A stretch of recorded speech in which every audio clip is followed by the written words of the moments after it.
In 1917, the state legislature chartered the Florida Museum of Natural History at the University of Florida. It is the state's official natural history museum dedicated to understanding, preserving, and interpreting Florida's biological diversity and cultural heritage.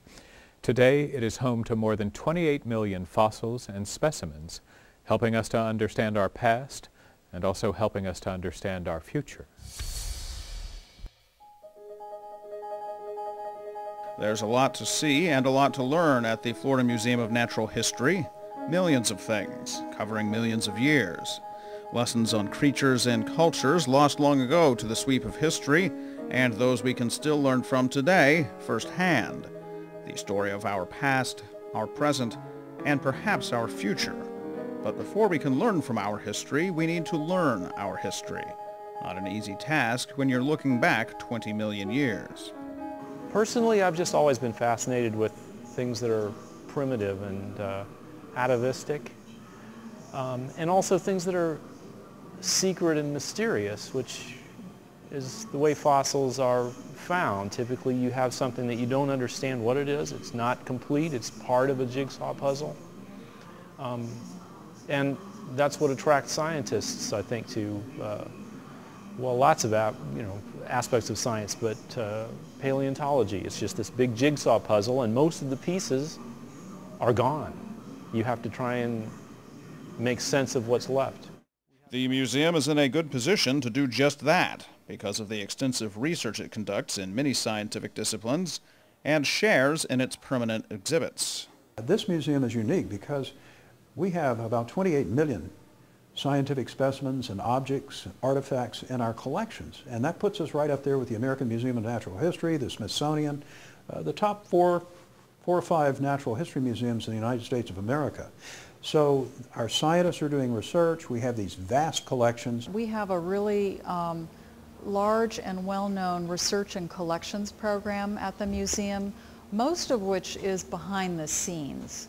So you can't really see what's happening as researchers are doing their work, but we can present the results of their work in the exhibitions.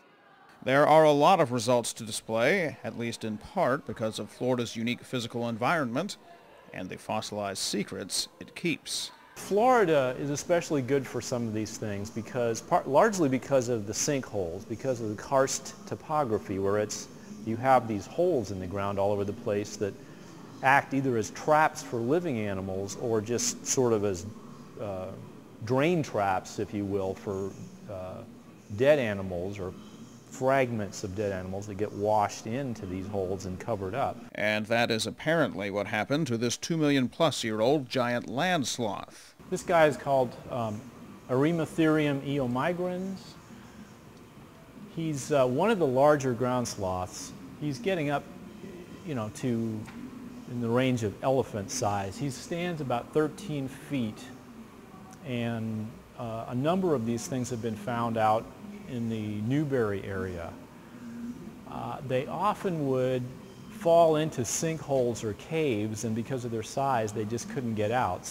But that is lucky for us because what you wind up with is a perfectly preserved, complete skeleton. And he is by no means alone.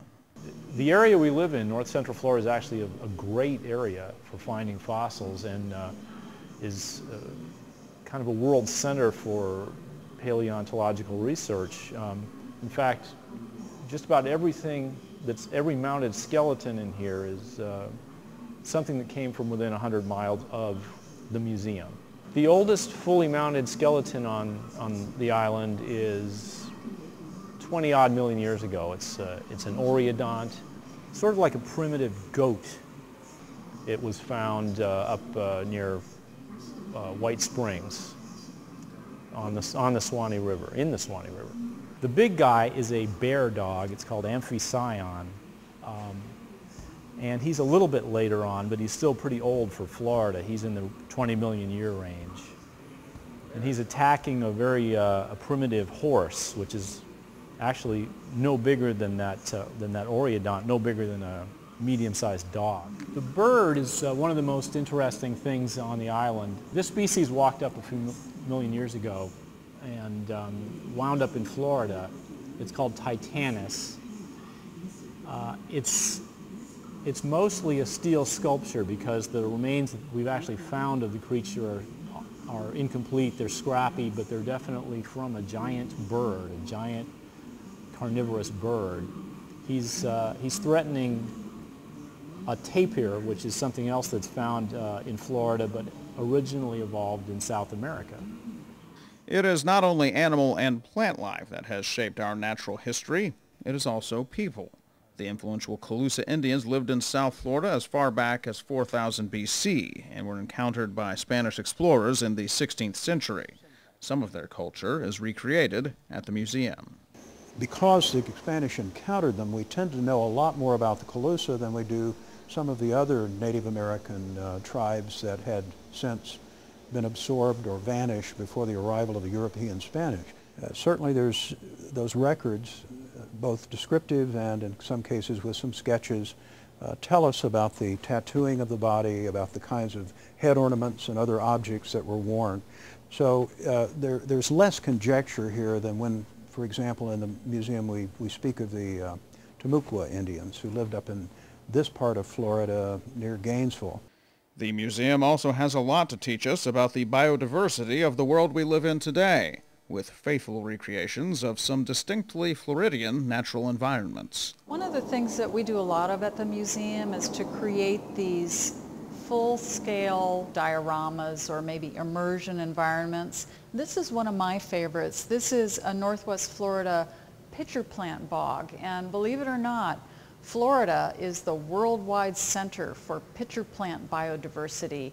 And if you've seen pitcher plants, they're really interesting shaped plants that capture insects to supplement their diet because they live in nutrient-poor soils. The museum also painstakingly reproduces a North Central Florida limestone cave environment and magnifies the underwater world of a Florida mangrove swamp 10 times to give the patrons an up-close and personal look at some of the sea's smallest denizens.